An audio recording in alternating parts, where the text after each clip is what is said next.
Well, hello. This week we discussed 1990's Pretty Woman, starring Julia Roberts and Richard Gere, as a modern Cinderella story set in 1990's Los Angeles. Now, of course, Vivien is uncultured or unaware of the ways of fine dining and table etiquette. And of course, Edward hires her to be his beck and call girl for the week, and that includes going to several social functions that require the pristine and astute use of silverware and glasses.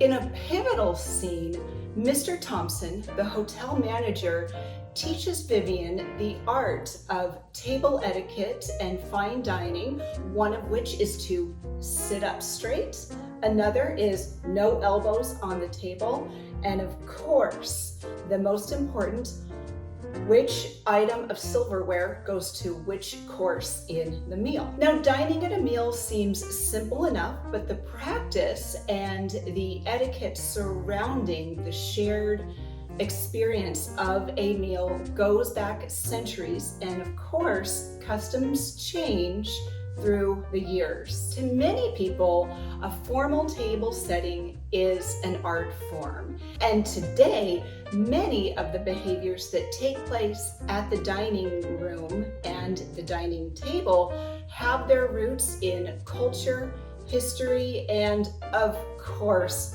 wealth. And as we remember, when Vivien left the table to use the ladies' room, all the men stood up.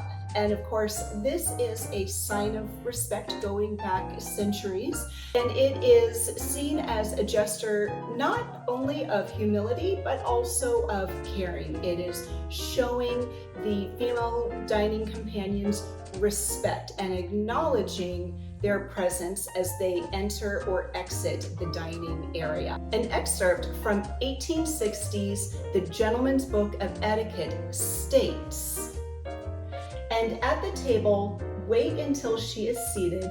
Indeed, wait until every lady is seated before taking your own place." Fine china and porcelain are two other very important accoutrements in the modern table setting.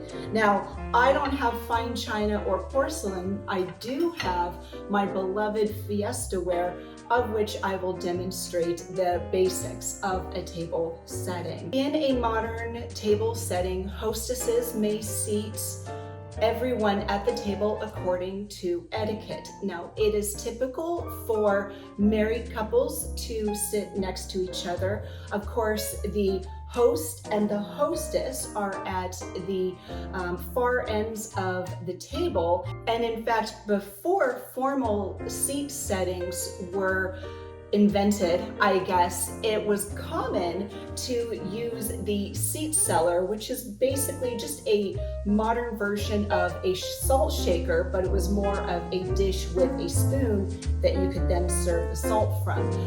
That was called a salt cellar, and the closer you were to the hostess, you were believed to be seated above the salt line. So that is something that carries over. Again, the closer you are seated to the hostess, the more you are perceived to be important to that evening's dining experience. And it was around the time of the Renaissance that the dining table began to get fancier, with Italians being the first to decorate tables with various types of silverware, plates, glassware, flowers, a variety of accoutrements designed to heighten the dining experience and make the dining room table look more extravagant. And when Catherine de' Medici married Henry I in 1533,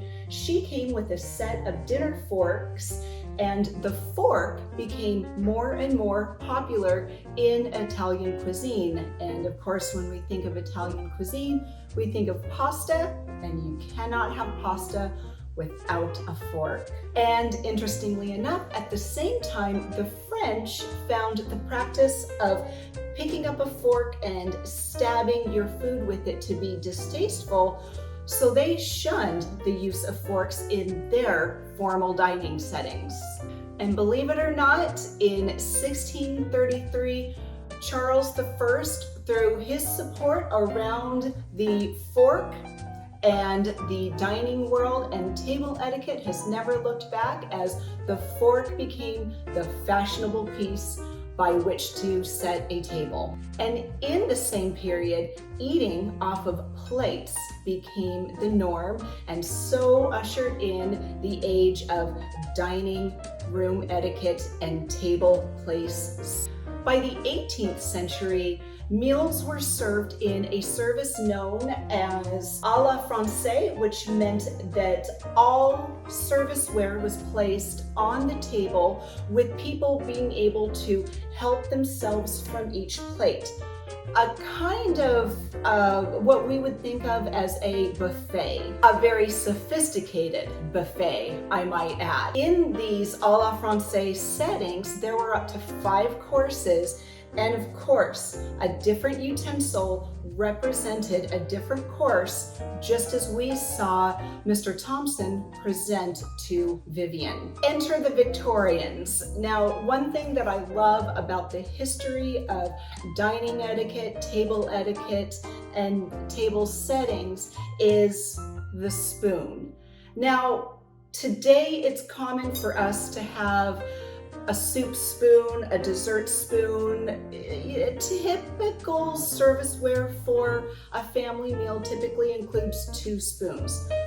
Well, the Victorians had a spoon for literally everything. Jam spoons, melon spoons, grapefruit spoons, fruit spoons, oyster spoons, escargot spoons, as we saw in Pretty Woman. A variety of spoons were available for one thing on the plate and one thing only.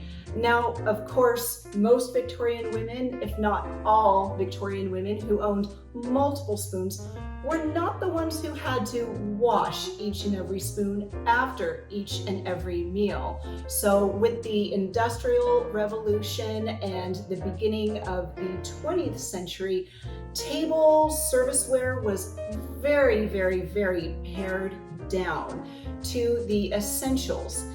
In a modern place setting, if you are not having a soup or salad course, you don't serve the bowl. Seems very obvious, but again, the Victorians wanted an elaborate setting with a variety of utensils for every item that was going to be served.